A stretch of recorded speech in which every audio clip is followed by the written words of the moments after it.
مریم بغیر شوہر کے ماں بن گئی، بچہ لے کر کے اٹھایا، اللہ مجھے تو کسی مرد نے دیکھا نہیں، میرے رب شریف خاندان کیوں؟ اتنے شریف لوگ ہیں کہ بیٹیوں کو کسی کو دیکھنے بھی نہیں دیتے، اور میں تو اتنی شریف کہ مجھے زکریا کے سوا کسی مرد نے دیکھا نہیں، زکریا نے بھی صرف اس لیے دیکھا۔ آج شاید کچھ آپ کے مطالعے میں اضافہ ہو جائے، زکریا کا اور مریم کا رشتہ خونی کچھ نہیں تھا، بس اتنا تھا کہ زکریا نے مریم کی طہارت کو بچپنے میں دیکھ کر گود لیا تھا۔ لے پالک تھی مریم، منہ بولی بیٹی تھی مریم، کس کی؟ نبی کی۔ توجہ کریں، نبی کی منہ بولی بیٹی کا نام ہے مریم، جس کا ذکر قرآن میں آتا ہے، جس کے نام سے سورت آتی ہے۔ زکریا سے رشتہ کیا ہے؟ کوچ نہیں، خون کا کوئی ظاہری رشتہ نہیں، بس لے پالک ہے۔ مریم کی ماں نے نظر مانی، عمران کی بیوی نے، اور زکریا نے کہا میں اس کو اپنی گود لیتا ہوں اور اپنی بیٹی بناتا ہوں، صرف منہ سے اپنی بیٹی بناتا ہوں۔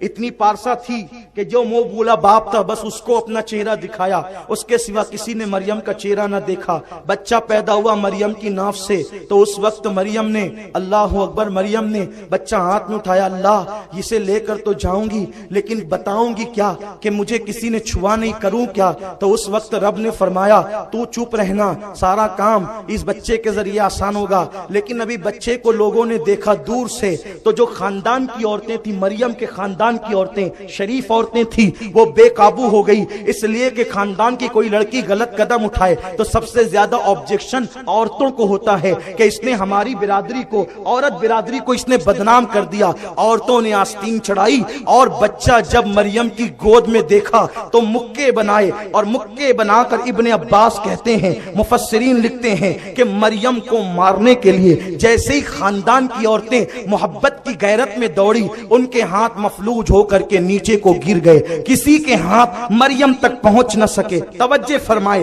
کسی کے ہاتھ مریم تک پہنچ نہ سکے، کیوں؟ اس لیے کہ مریم ایک نبی کی منہ بولی بیٹی تھی، ایک نبی کی منہ بولی بیٹی تھی، اور ایک نبی کی ماں تھی۔ غور کریں تو اس مریم کو اگر غیرت محبت میں گھر کی عورتیں مارنا چاہیں کسی غلط الزام کی تردید میں، تو اس وقت ان کے ہاتھ فالے زدہ ہو جاتے ہیں۔ ارے جب نبی کی منہ بولی بیٹی کو کوئی تماچا نہیں لگا سکتا، تو جس کے بارے میں نبی نے فرمایا الفاطمہ بدغۃ منی، فاطمہ میرے جگر کا ٹکڑا ہے، اس کو کوئی ہاتھ کیسے لگا سکتا؟ ہم اس فاطمہ کو مانتے ہیں، ہم اس فاطمہ کو مانتے ہیں جس کے دروازے پر جبریل جانے سے پہلے اجازت طلب کرتا۔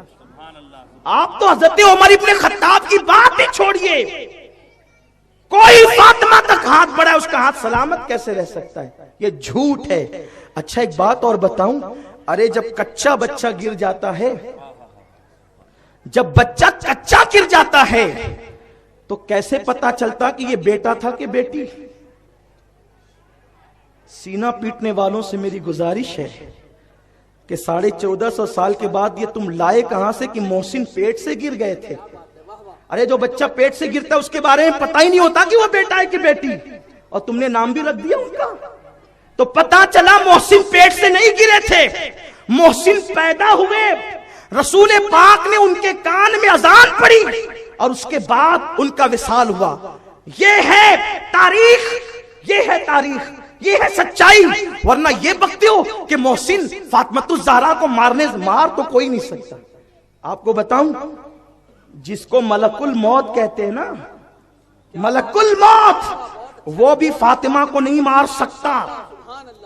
کیوں کہہ رہا ہوں؟ حوالے سے کہہ رہا ہوں، روح البیان جلد نمبر 4 بیروت سے عربی میں چھپی ہوئی، اس میں یہ موجود ہے کہ اللہ نے ملک الموت سے کہا، اے ملک الموت، فاطمہ کی روح نکالنے اس کے حجرے میں نہیں جانا، وہ اتنی باغیرت عورت ہے کہ تجھے برداشت نہیں کرے گی، اس لیے فاطمہ کی روح تو نہیں نکالے گا، اس کا خدا خود نکالے گا۔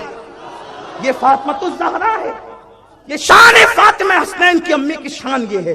یوں کہا کرتے ہیں سنی داستان